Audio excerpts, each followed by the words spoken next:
So Linda says that I have something that she calls mirror face when I look into a mirror. You really do. Curious if anybody else has this. It's like when you're looking into the mirror and you're analyzing. So you're like looking at your outfit and trying to decide if you like it. Like especially when you're trying on clothes, you always do this. Trying on sunglasses is a big one. But it's like you're looking and you're trying to analyze, and you do a certain face, and it's really funny. Is it like Zoolander Blue Steel? Oh yeah, it really is. Okay. And you don't know that you do it. I don't. And I'll just say mirror face, and you just you stop doing it.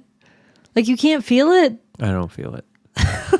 Curious if anybody else does this. Oh my gosh! When you look into a mirror and you're like, yeah, that's it. So, well, anyway. I don't. It's not even like a look of pleasure about your. Like you're not like, yeah, this is awesome. Because I think everybody has something like that. This Smiles is very analytical. You're trying to decide. And so he was just doing it before we hit record because he was looking at the camera and the lighting and stuff. And you weren't even looking necessarily at yourself, but you just were doing the mirror face. One thing that I have noticed whenever I'm watching back any of our videos. Do you do the face? I don't think I do that. I don't think I do that. But when I'm watching a video of myself and on the video, I'm laughing or smiling. Like as I'm watching it, I always start smiling. You do? Yeah. So anyway. Isn't that weird? Because I mean, I kind of do the same thing. Or if I make a joke, I'll laugh at my own joke. Yes. Which feels embarrassing, but what can I say? I'm hilarious. But yeah, if you ever try to watch yourself on video when you are smiling or something, it's hard to not smile at yourself. Do you think that's true? Because a lot of people don't like seeing themselves on video or hearing their voice. That's true. Like you got to get over that initial hurdle, which is a big one for a lot of people. It took me a long time to get comfortable on video, like many, many years. Yeah. It's quite a side It's note, hard because you see yourself differently than other people see you. And so when you see yourself the way other people see you, you're like, well, that's not what I thought. It's very, that's not at all what I thought. But you eventually get over it and figure everything out. But anyway, so I wanted to share. Like, isn't that a weird revelation that you're thinking, people have been seeing me this way this whole time and I didn't know that? All right, fine. We'll just keep going on this. So along those lines of something really weird there is, I was reading this thing the other day where it said, basically, we all have our own kind of perception of ourselves and what we think we are. And no one else in the entire world has that same perception. That is and every single person has a different perception of us based on what they know about us and how they've experienced us. You know, so like our sister and our parents, like same household all the time, but have very different views of us. They see us differently. And then, of course, some random person on Instagram who sees one post views us a certain way. Especially if they're already a troll. That is, and it can be terrifying if you let it, in terms of the fact that you have no control really of what most people think about you. Or you just lean into it, accept in it, don't let your identity be in that, let your identity be in Christ and allow him to I don't even want to go be that down source. that rabbit trail. No, but that's important to think about. But yeah, I mean, yeah, because like I see my kids, and to me, I have the history of seeing them as a baby and perfect. You know what I mean? But then when I think about my relationship with my siblings, it's very different than how my parents probably view. My siblings and me. Yeah. So that makes a lot of sense. And like Bob and his sister did not get along. Can I tell them this story? Sure, tell them whatever you want. It is really funny. I don't know where you're going, but pre-Jesus. Let's go for it. But he and his sister used to fight all the time. And they told me, I mean, I'll never forget the story. Are you going to tell them about the M&Ms? No, but that's a good one. We could tell them to do that too. But this one was, they were sitting at the table and she said something to you and you said, shut up and die. That's so mean. Yeah. I'm like, what was the reaction of your parents? Do you even remember? Model, big brother. I don't know how old I was at that point, but shut up and die. Like, not just shut up. We did not get along very well. Which is funny because now you guys are super close. Now she works for us. She works we for you. We talk almost every other day. I know. But it went from shut up and die to, hey, you want to work together? No, we did not get along at all as kids. It was very very I'm tough glad go you guys for made us. it through that. I think that's such, it's a good thing to keep in mind as we're raising children. It's like, yeah, kids just fight. They'll get over it. Yeah. You got to instill the good things in them, but, you know. No, that it's an encouragement to me as well as we're watching our boy and girl fight. Oh, gosh, yeah. Yesterday it was it was a tough one in the Lotich house. One of those days. Anyway, okay, so that's a good almost 6 minutes of talking about this. What is the thing we're actually going to talk about today? So, all right, we just had... Why have we brought them here? It's quite a long tangent, but thanks for bearing with us.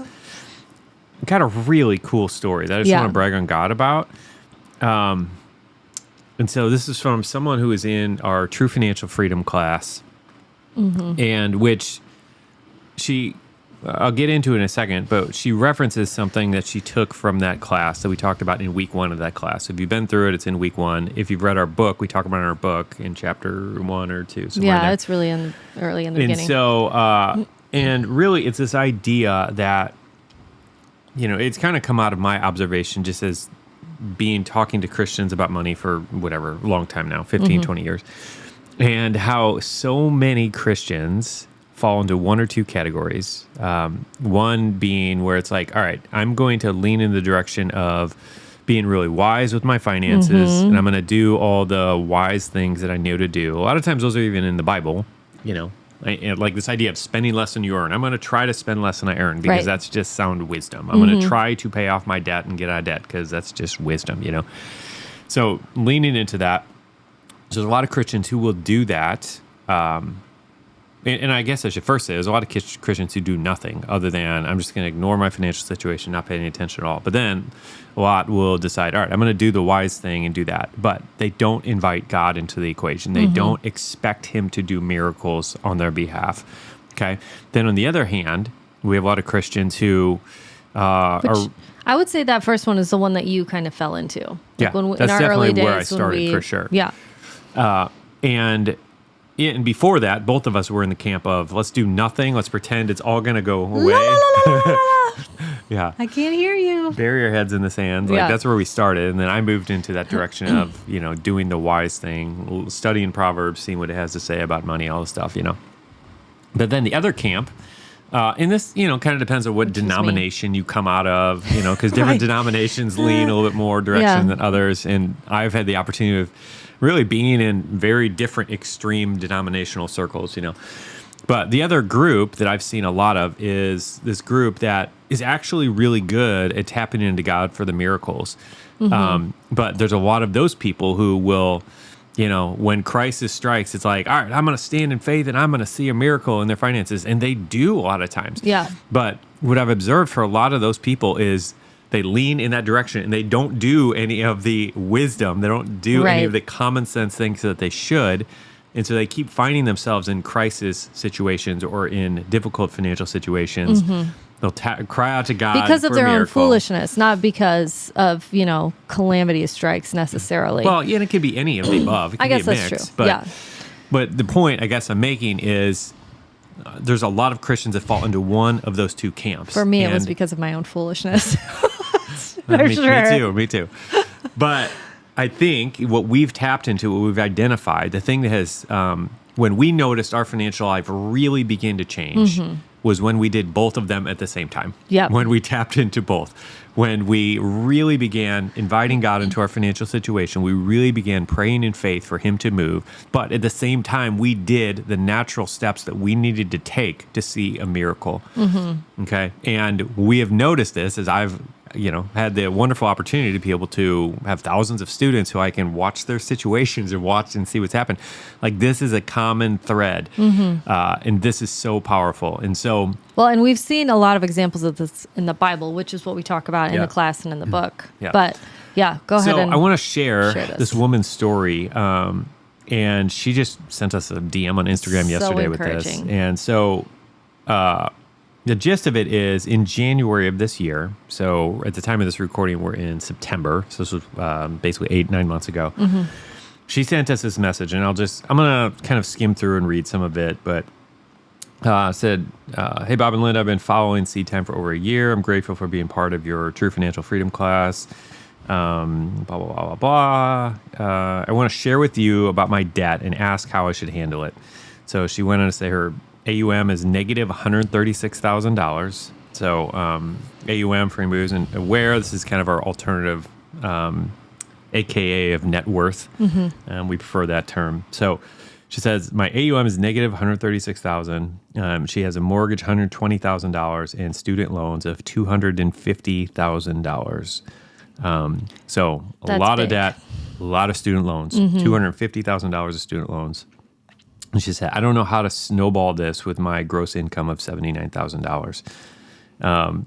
And so anyway, so this is just kind of where she is and what she's asking. And then I went on and sent her a couple messages, just kind of encouraging her to do exactly what we just said. Like, let's pray. Let's believe God for a miracle here. Like, we've seen him do bigger miracles than this. We've seen him do, I've heard so many stories of God just doing really big things, because it's easy to have $250,000 of student loan debt and feeling like this is an impossible mountain that I'm never going to get over. I'm never going to get over this. And so it's easy to feel that way, but there is no amount of debt that is too big for God. And so we're just going to be your cheerleader and your coach if you're listening to this right now. There is no amount that is too big for God. And so that was in January.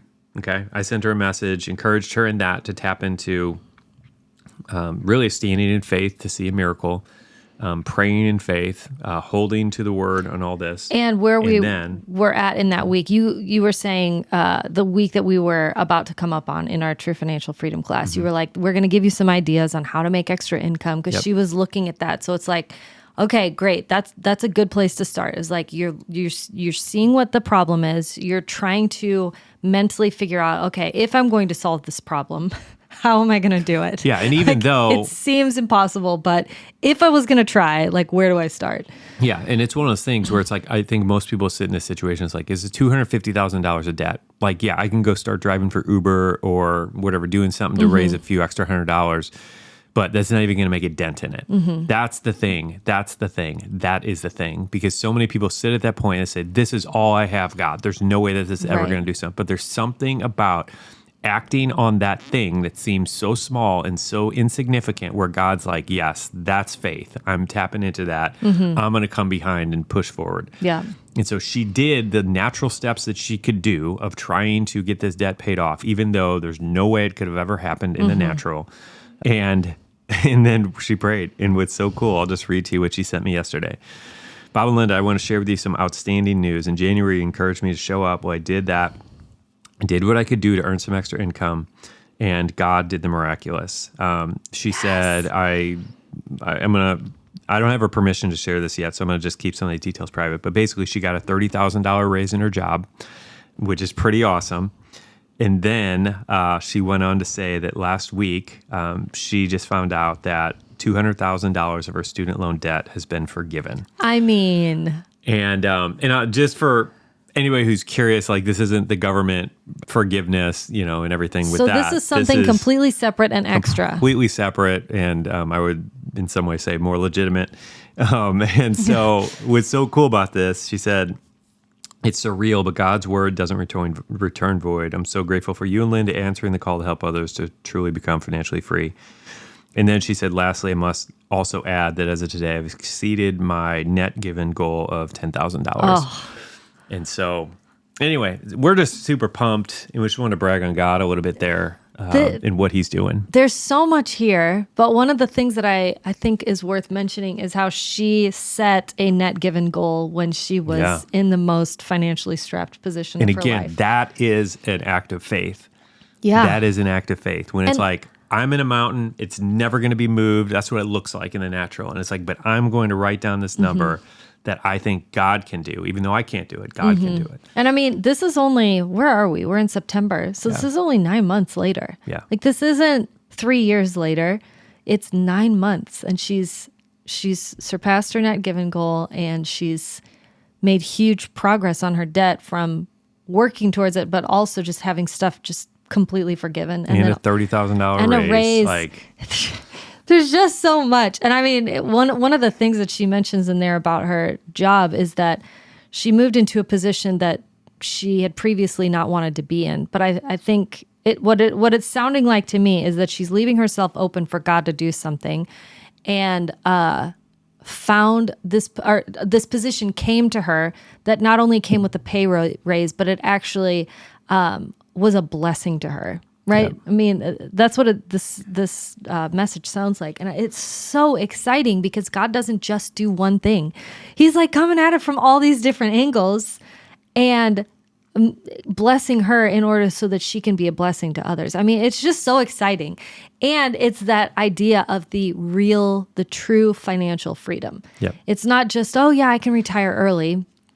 There's a sense of freedom deep inside of her of what God will do when she shows up, and what God will do in her life and wants to do in her and through her. Well, and she's going to carry that to the day she dies. She's never going to forget that. She's never going to forget what God did there. Yeah, absolutely. And, and that's why we're sharing this too, because again, like that God that just did that for her is our God, is your God. Yes. And so let's not forget that. He's not a respecter of persons. Like he's not like, oh, I'm only going to do it to the favored ones. It's like the opportunity for us to tap into his miraculous power and whatever he wants to do, like is available for all of us. Yes. And I just want to be someone who is continuing to lean into that and get inspired and encouraged by others and their victories, rather than getting jealous about it, but be inspired and be excited and celebrate what God's doing in someone else's life. Yeah. But there really is something here in tapping into the idea of doing the practical things and believing God for some sort of breakthrough. Like what I don't think she could have imagined that this was going to happen. Yeah, that $200,000 of her student loan debts would just be canceled. Like that. I don't even know if she prayed for that. Yeah. Like it's just one of those things that they just seem to disappear. And we have heard stories like this over and over and over again in our community and outside of our community as well. It's like this is just what he does. He just does stuff. So it's super exciting. And if you are in a situation like this, show up, find out what you can, try and figure out what you can do, and pray at the same time. Man, so powerful. All right, so that's your encouragement for today. Share this with somebody who has a big chunk of debt, needs it, and who needs to hear this, and encourage them. God is not done. God is not leaving them. He hasn't left them nor forsaken them, or you listening if you're in that situation. Yeah. And again, like I just want to make this super clear. There's no amount of debt that is too big for God to do something on and the miraculous. And it's easy to feel like that, but it's just not true. So that's your encouragement for today. See ya.